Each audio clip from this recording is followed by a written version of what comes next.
I'm really pissed off with Medishield Life because last year I was looking through the MOH documentations about do people need integrated shield plans, and when do they need it and when do they not need it.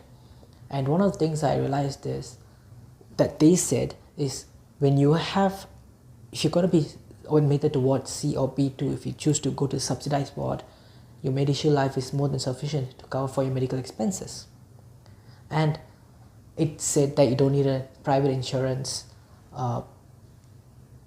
for you to take care of yourself. If you have the Medishield Life, that's more than enough to take care of your medical expenses in your normal subsidized wards. And that made me not talk about medical insurance to anyone. I was convinced that, okay, that's great, the government will take care of all the expenses.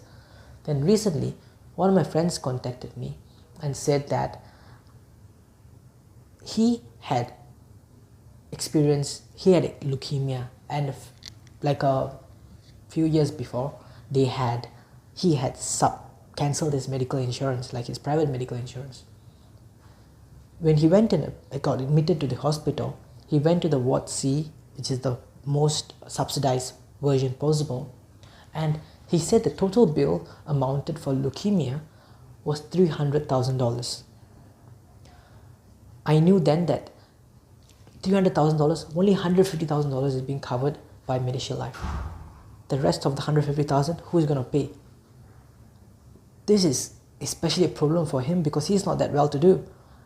And like there's a cap to the amount of money that Medishield Life can pay out to you.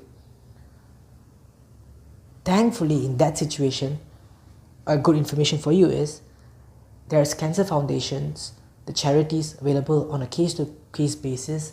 If you're lucky, they will take care of certain part of your medical expenses if you can't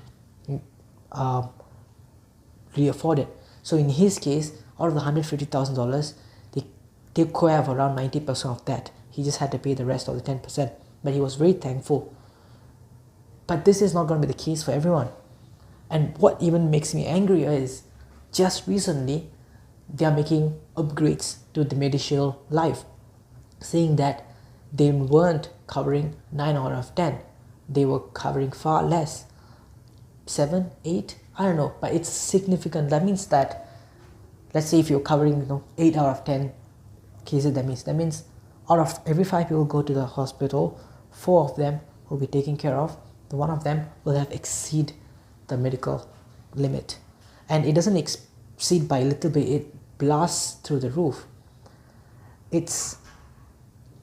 I feel really angry because in the website it says that you do not need a private insurance. Your Medishield will take care of the expenses, and that had convinced me to not talk about this at all. So I just felt like I needed to give a rant and think about it carefully. You do need private insurance. Take the lowest possible ones. Take the one that is paid fully by Medisave. Don't even need to pay cash. But please have some sort of private insurance, man.